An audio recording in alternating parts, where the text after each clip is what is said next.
ये कहानी है एक ऐसी किताब की जिसके बारे में कहा जाता है कि उसमें हर बीमारी का इलाज है, दुनिया के कई राज़ों के जवाब हैं और ये किताब है वॉयनिच मैन्युस्क्रिप्ट।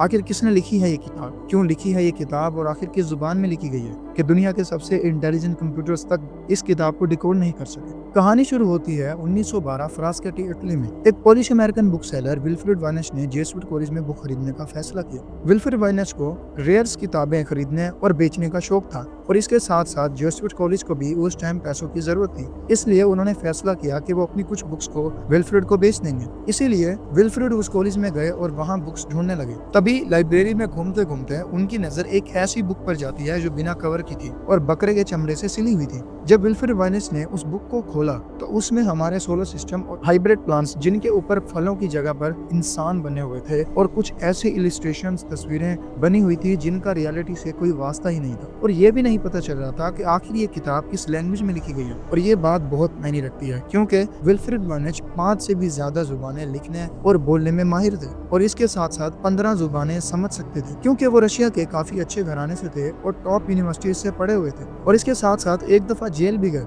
और वहां से भागकर लंदन चले गए। तो आप सोच सकते हो कि ये इंसान कितना शातिर होगा। अब इस किताब को दरियाफ्त करने वाला विल्फ्रेड ही था, तो इसी वजह से इस किताब का नेम भी उसी नेम पर रखा गया, वॉयनिच मैन्युस्क्रिप्ट। विल्फ्रेड ने इस किताब को डिकोड करने के लिए अपनी पूरी जिंदगी लगा दी और दुनिया के एक्सपर्ट्स के पास जा जाकर इस किताब को डिकोड करवाने की कोशिश की, लेकिन फिर भी इस किताब को कोई डिकोड नहीं कर सका।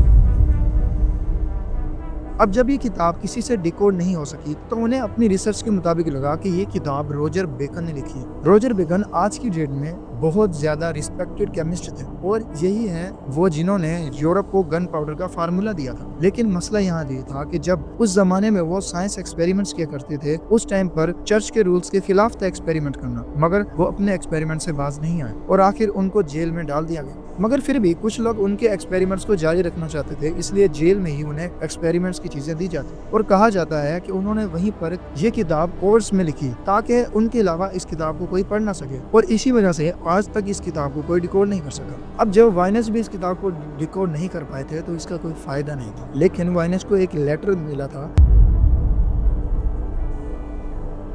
डॉक्टर जॉन मैरिक मार्की ने लिखा था और वो बताते हैं कि ये किताब उन्होंने एक जर्मन राजा से अच्छी खासी रकम देकर खरीदी थी और जॉन मैरिक के लेटर में रोजर बेकन को ही ऑथर डिक्लेयर किया गया था इस किताब का। अब वाइनेस को ये समझ नहीं आ रही थी कि ये किताब आखिर बेकन से जर्मनी लेकर कौन आया था। तो वाइनेस के मुताबिक इस किताब को जर्मनी से लेके आने का काम डॉक्टर डी ने सरंजाम दिया था, जो कि क्वीन एलिजाबेथ द फर्स्ट के कोर्ट मेंबर्स में से एक थे और साइंटिस्ट भी थे और बहुत यंग एज से उनकी पहुंच रोजर बेकन तक थी। डॉक्टर डी ने भी इस किताब को डिकोड करने की बहुत कोशिश की और आखिर में उन्होंने इसे एक जर्मन राजा को भेज दिया। अब ये किताब तो काम में आए जब इस किताब को कोई डिकोड कर सके। इसी वजह से एक जगह से दूसरी जगह और फिर कई लोगों ने इस पर कोशिश की और उन लोगों में एक विलियम फ्रीडमैन, जिन्होंने वर्ल्ड वार 2 के दौरान जापानीज कोड पर्पल को डिकोड किया था, उन्होंने अपनी जिंदगी के 30 साल लगा दिए इस किताब को डिकोड करने में और फाइनली उन्होंने ये कहा कि इस किताब को डिकोड नहीं किया जा सकता।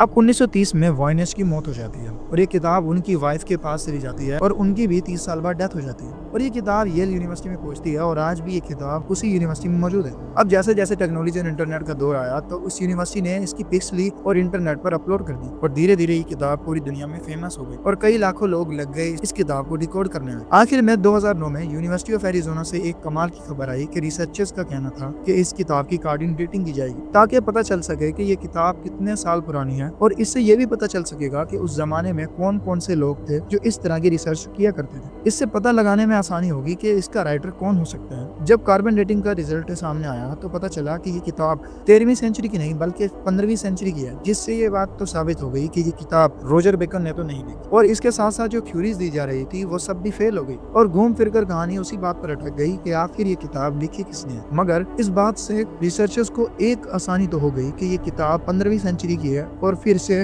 राइटर की रिसर्च की गई उसी टाइम को देखकर और उनका गेस था लियोनार्डो डा विंची कि ये किताब कहीं लियोनार्डो डा विंची ने तो नहीं लिखी। एक इंडिपेंडेंट रिसर्चर डॉक्टर शेरवुड ने ये दावा किया कि ये किताब लियोनार्डो डा विंची ने ही लिखी है क्योंकि उस टाइम डा विंची से बड़ा कोई साइंटिस्ट था ही नहीं और उन्होंने रिसर्च पेपर में ये प्रूफ दिए हैं कि क्यों उन्होंने ये किताब लियोनार्डो डा विंची से जोड़ी थी, क्योंकि उस दौर में बिना किसी इंस्ट्रूमेंट के परफेक्ट सर्कल सिर्फ कुछ ही लोग बना सकते थे और डा विंची उनमें से एक थे। क्योंकि इस किताब पर भी कुछ ऐसे ही सर्कल बने हुए थे जिसमें कुछ औरतें बर्तन दम में बैठी हुई थी और उन इलस्ट्रेशन में सारी औरतें प्रेग्नेंट थी सिवाय एक के, लेकिन उस औरत के हाथ में एक बच्चा और एक सितारा था। और डॉक्टर शेरवुड के हिसाब से ये एक बर्थ रिकॉर्ड था। इसमें एरिस फोटो अप्रैल के महीने की तरफ इशारा करती थी और जिस औरत के हाथ में बच्चा था वो औरत एग्जैक्ट हमारी घड़ी के 10 बजे वाली जगह पर बैठी थी, यानी उस औरत की पोजीशन वो वाली थी जो हमारी घड़ी में 10 बजे होती है। और कमाल की बात ये थी कि लियोनार्डो डा विंची की भी 15 अप्रैल को 10 बजे के आसपास ही पैदा हुए थे। अब ये कोई कोइंसिडेंट था या फिर सच में। और इसके साथ साथ एक और बात कि लियोनार्डो डा विंची अपनी बुक्स को हमेशा कोडेड लैंग्वेज में ही लिखते थे और ये बुक भी उन्होंने कोडेड लैंग्वेज में ही लिखी थी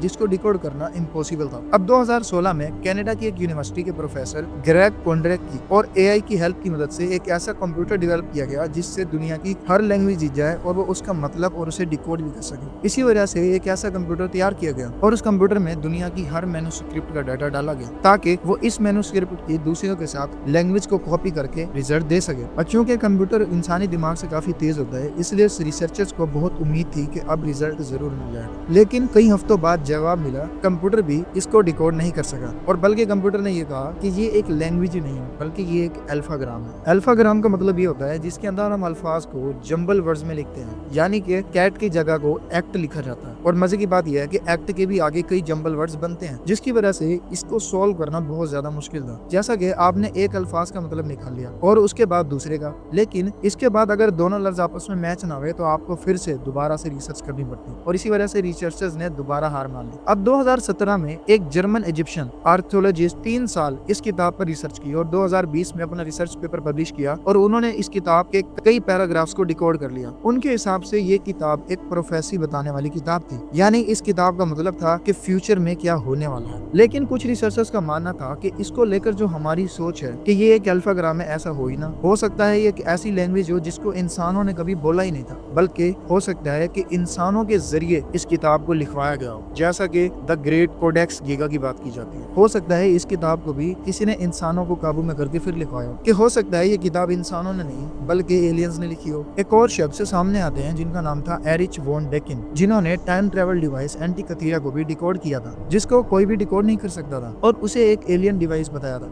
और इस किताब को लेकर भी उनके यही नजरियात थे और उन्होंने ये प्रूफ दिया कि दुनिया में कई ऐसी चीजें हैं जिनको इंसानों ने कभी बनाया ही नहीं था, जैसा कि स्टोन हिंज। और इसके साथ साथ एक और सबूत जो वॉन डेनकर ने दिया था वो था पेरेरिस मैप, जिसमें अर्थ को ऐसे दिखाया गया है जैसी वो हमारी स्पेस से दिखाई जाती है। लेकिन ये इम्पॉसिबल था, क्योंकि कैसे 1513 में अर्थ को कोई स्पेस से देख सकता था। और अगर हम हिस्ट्री को देखना चाहें तो हिस्ट्री में कई ऐसी चीजें हैं जो इंसानों ने बनाई ही नहीं है और हो सकता है ये किताब भी ऐसे ही हो। 2006 में 2 भाइयों ने एक रिसर्च पेपर जारी किया जिसमें उन्होंने बताया कि ये किताब इंसानों ने नहीं बल्कि इंसानों के ब्रेन को काबू में करके फिर लिखवाई गई है। और इसके प्रूफ में उन्होंने एक तौर पर 12 सेंचुरी की हेलरिज वॉन बेगन लेडी का जिक्र किया, जो कि अपने ख्वाब में जो भी देखती उसे कोडेड वर्ड्स में किताब की शक्ल में लिख देती और उसकी लिखाई और इलस्ट्रेशंस कुछ ऐसी ही थी जैसी मैन्युस्क्रिप्ट में मौजूद हैं। और आपको मालूम है कि क्रिश्चियंस में एक्सोर्सिज्म पर बहुत ज्यादा बिलीव किया जाता है कि इंसान को दूसरी स्कूल अपने काबू में करके जो चाहे करवा सकती है और इसी को भी लेकर लोगों का यही नजरिया था।